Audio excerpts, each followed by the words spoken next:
Okay, so today we're going to work on approximations in the equilibrium problems, and we're going to start using the 5% rule. So what we're going to do is we're going to learn how to make those ice tables a little bit easier to solve, which is always welcome, right? So we're going to start with our equation,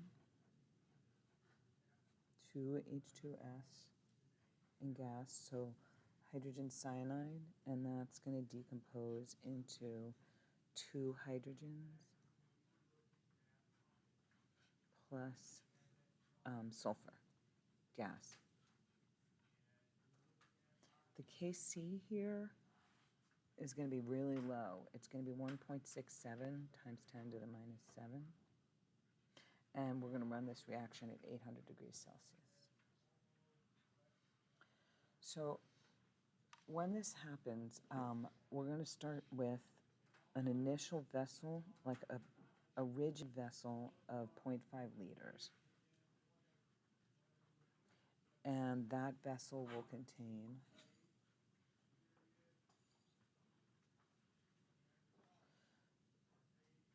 0.0125 moles of the hydrogen cyanide, the hydrogen sulfide. Okay, so that's going to give us an initial concentration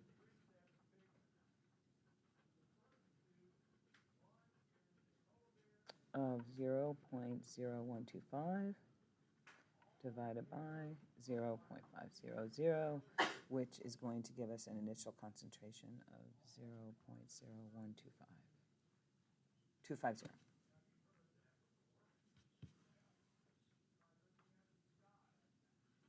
Molarity. All right, so now we're ready to go. So I'm going to set up my ice table.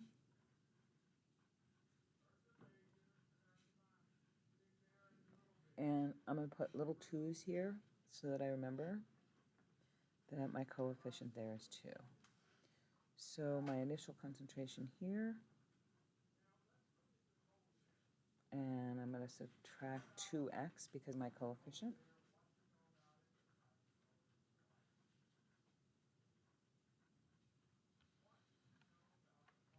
My initial concentration for the hydrogen is 0 plus 2x. And my initial concentration for the sulfur is 0 plus x. Okay, so my Kc is going to be 1.67 times 10 to the minus 7. My products are 2x squared times x all over my reactants, 0.0250 minus 2x, and that's going to be squared.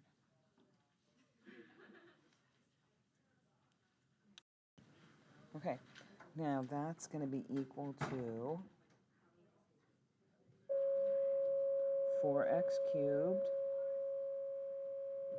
over 0.0250 minus 2x, and that's going to be squared. Okay, so now the 5% rule looks like this.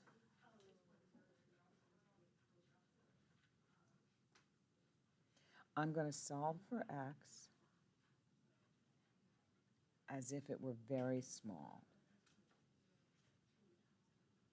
because ultimately it is going to be very small.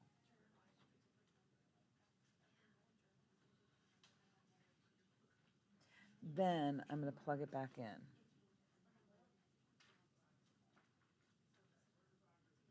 And if x is less than 5% of my initial concentration,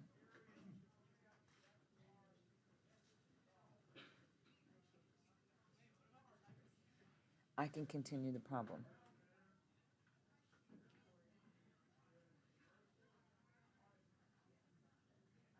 So this is really going to solve a lot of problems, because anytime x is less than 5%, I can just keep going and I don't have to worry about the quadratic formula or anything. Makes it super easy.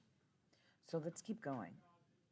So if I eliminate my 2x, then I just have a number to play with, and I don't have to worry about the quadratic formula or that polynomial.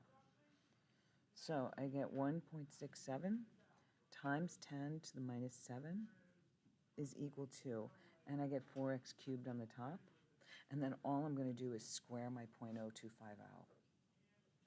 So that's going to give me 6.25 times 10 to the minus 4th on the bottom.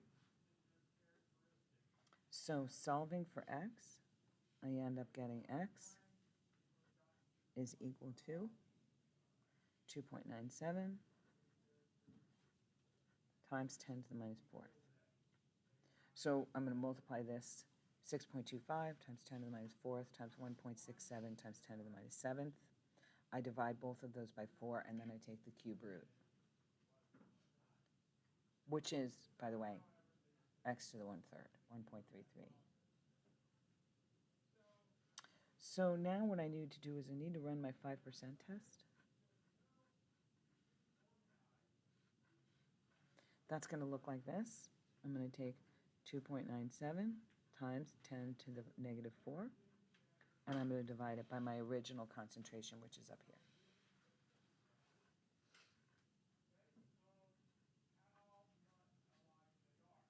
And multiply that by 100. And when I do that, I get 1.19%, which is well below my 5% threshold.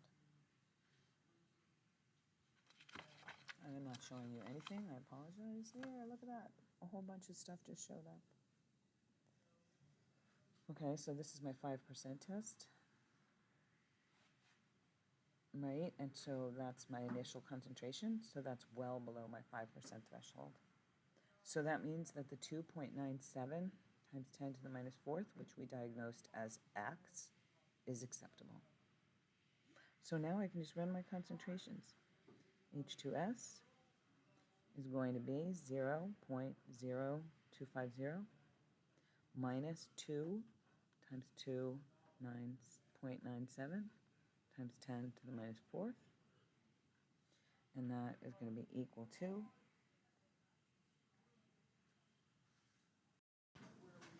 okay, so then I ran these calculations, so I get 0.0250 minus 2 times x, right, because that's what you get here, right, that's my equilibrium concentration, and then 2 times 2.97, which is x, and then x. So those are my equilibrium concentrations. Okay, let's look at another problem. So the next problem we're going to look at, we're going to use the same equation. Okay, so 2H2S gas, which is going to decompose into H2, 2H2 plus S2. Okay, and my Kc is going to be the same. It's very small, 1.67, times 10 to the minus 7. And we're still going to be at 800 degrees Celsius. The difference is that now I'm going to change my concentration. So I'm going to be still in that 0.500 rigid vessel.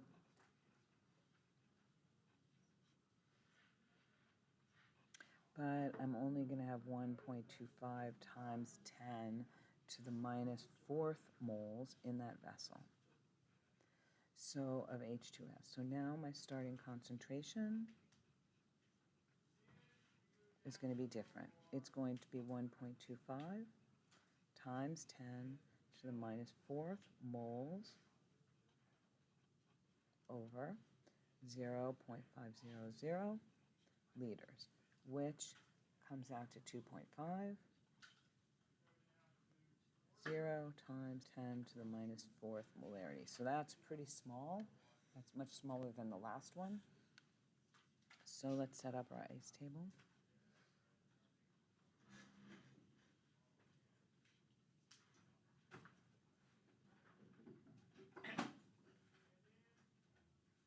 And I'm I'm still going to put my 2's here to remind me about my concentrations. So I have 0.250, whoops, sorry, 2.50, 2.50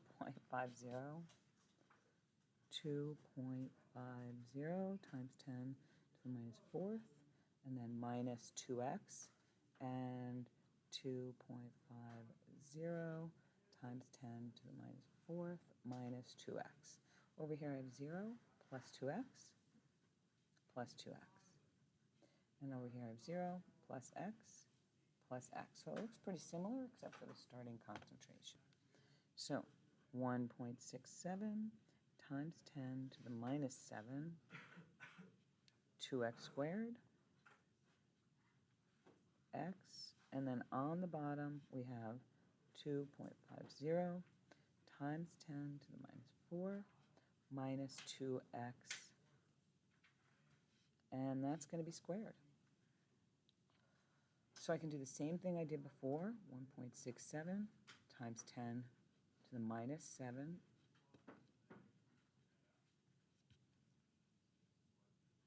is equal to 4x cubed over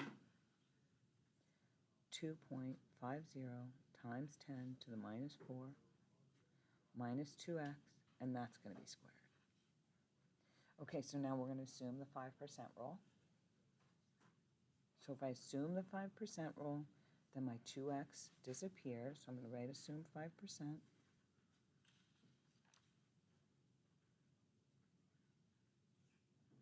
Right? So my 2x disappears, and then I'm going to solve. So I get 1.67 times 10 to the minus 7 is equal to 4x cubed, and then I'm going to square my 2.5 times 10 to the minus 4. So I get over 6.25 times 10 to the minus 8th. When I solve for x, so I'm going to multiply these two, divide them by 4, and then take the cube root. So I get x is equal to 1.38 times 10 to the minus 5. And now I'm going to do my 5% test. And my 5% test, I'm going to take 1.38 times 10 to the minus 5. I'm going to put it over my starting concentration, right, which is 2.5 times 10 to the minus 4 times 100. Okay, so that's going to be my 5%, and when I do that, I get 5.56%. Way greater than 5%. So no, this does not work. So what do we do now? So now what we're going to do is we're going to take our x here and we're going to plug it in as x. So we're going to get 1.6, so we're going to plug this in as the 2x. All right, so we get 1.67 times 10 to the minus 7 is equal to 4x cubed over 2.5 times 10 to the minus 4, right, minus, and then I'm going to plug this in for x, 2 times 1.38 times 10 to the minus 5th, and then I'm going to square that. So here, this is here now. See that? I did not plug it in for the x cubed. I only plugged it in for the x because I found that it's less than 5% of the original concentration. Okay.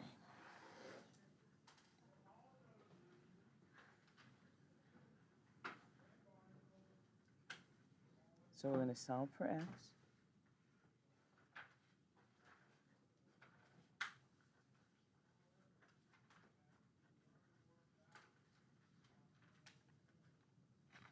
And we get 1.29 times 10 to the minus 5. And so now we can plug back into our ice table. That's what we're going to do.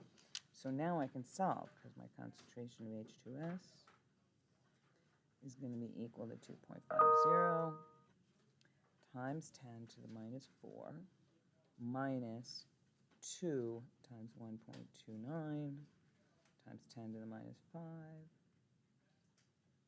right? And so that equals 2.24 times 10 to the minus 4 molarity. All right, and then the H2 is going to be equal to 2 times 1.29 times 10 to the negative 5th, which is equal to 2.58 times 10 to the minus 5 molarity. And then lastly, S2 is going to be equal to 1x, which is 1.29 times 10 to the minus 5th molarity. Okay, so back again, what we did was we assumed the 5%, then we solved for x, and then we tested the 5%. And no, it didn't work, so we had to take that x that we solved for and plug it back in for the 2x. Okay, our last section today is going to be on Le Chatelier's principle, which we've already talked about a little bit.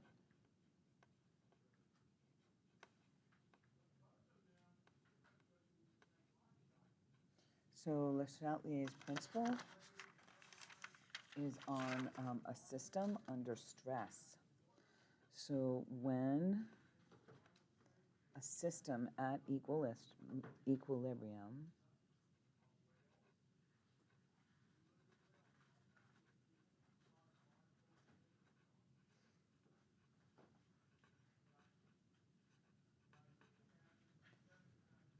is disturbed, so disturbed as in put under stress, the system shifts to the right or to the left to minimize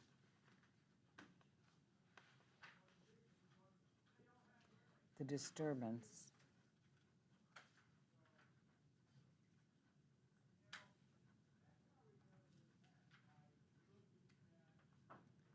and reestablish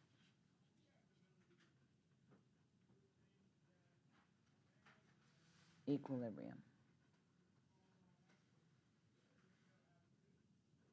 Now, there's really only 3 stresses that we're going to talk about. So the first stress, one would be change in concentration. And this is actually why we have Q, because not all situations are going to remain the same, and if you change the concentration, you just plug in new concentrations into Q and evaluate them regular to K. Evaluate them against relevant to K, and then you decide whether you're going to shift left or shift right. So let's take a look. This is where I gave you add away and take away toward.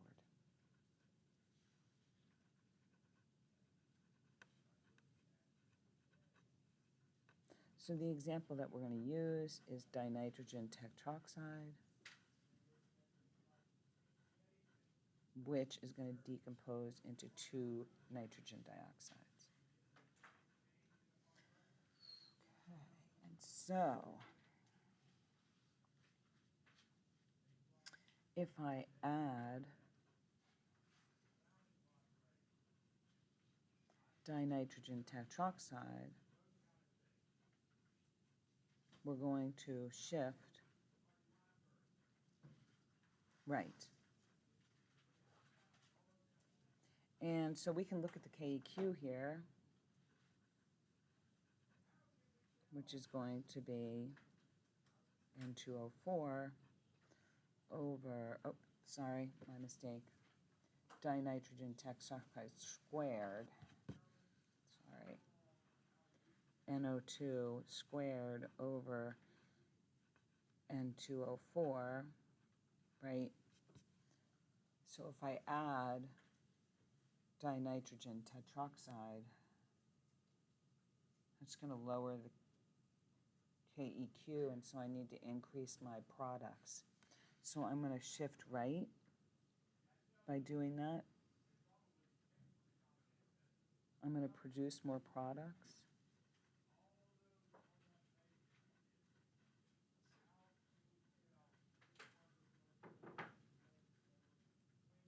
Increase the value of the ratio.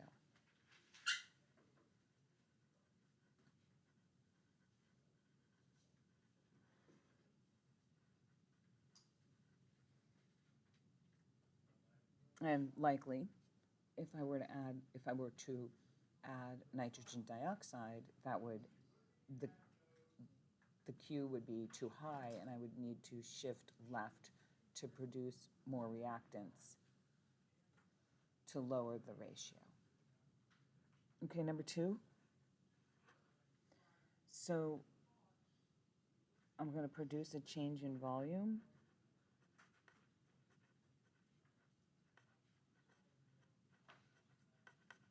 So in this one, we're kind of assuming that this is a collapsible piston,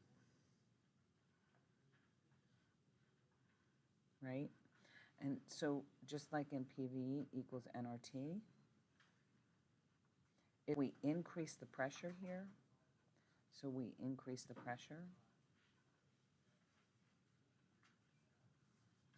we are decreasing the volume, right? Because if we increase the pressure, we're going to decrease the volume.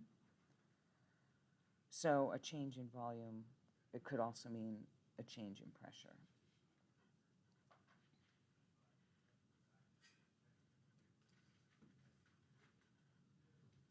So it's important to note also that this change would only encompass, this only applies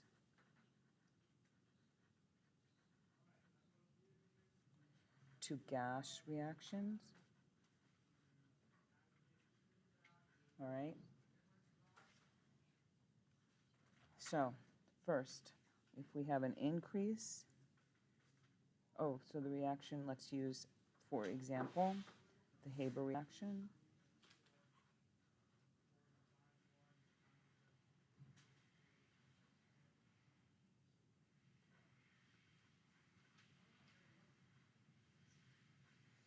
So if we increase the pressure,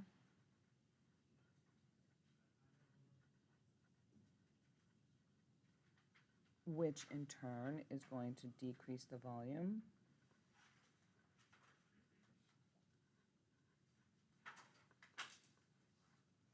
what happens is it shifts toward the fewer moles.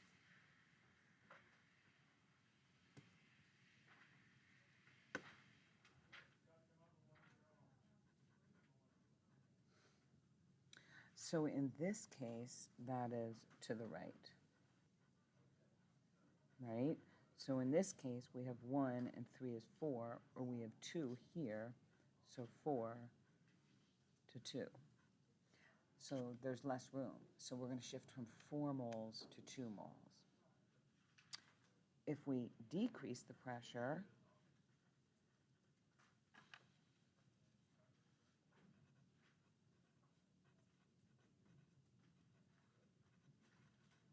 which means we're increasing the volume,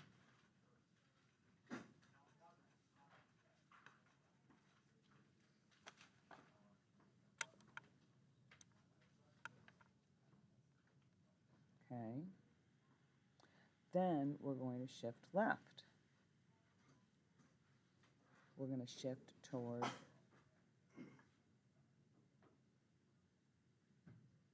the greater number of moles.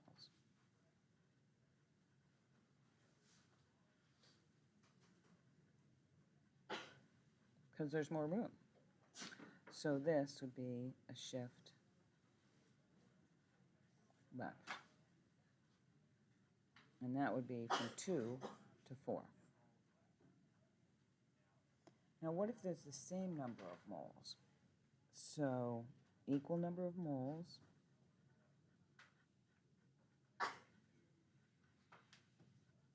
No shift. No matter whether the volume increases or decreases, if the number of moles on both sides is equal, there's no shift with any change in pressure or volume.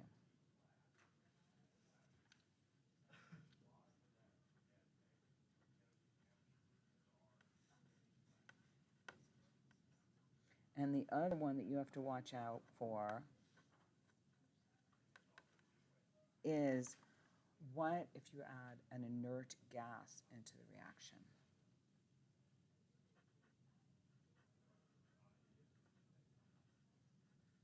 For example, one of the ones they love to add is argon.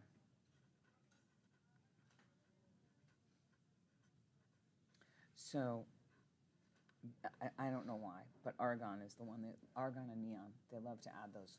So if they add argon into the reaction, it's not going to do anything. Because remember Dalton's law of partial pressures. Each gas has its own pressure. So carbon dioxide has its pressure, and then oxygen has its pressure. And if they're reacting together to produce, carbon monoxide and oxygen to produce carbon dioxide, each one of those gases has its own pressure, and so does argon. So when you put them together, they're not affecting each other. And since argon is inert, it's not reacting with any of the reaction. So it's going to have no effect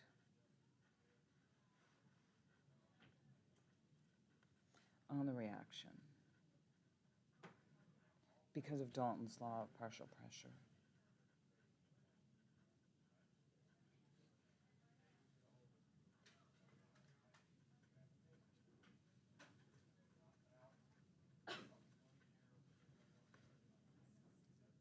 Okay, the last one.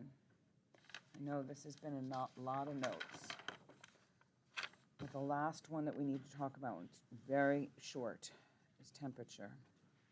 Very easy. Temperature change.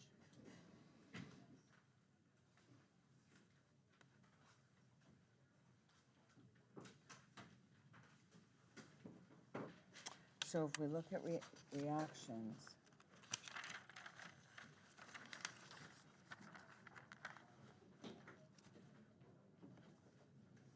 if we have an exothermic reaction, we're going to have A plus B, and that's going to give us C plus D plus heat as a product, because it's exothermic. And if we have an endothermic reaction, we're going to have A plus B, and then the third reactant would be heat. And then our products would be C and D.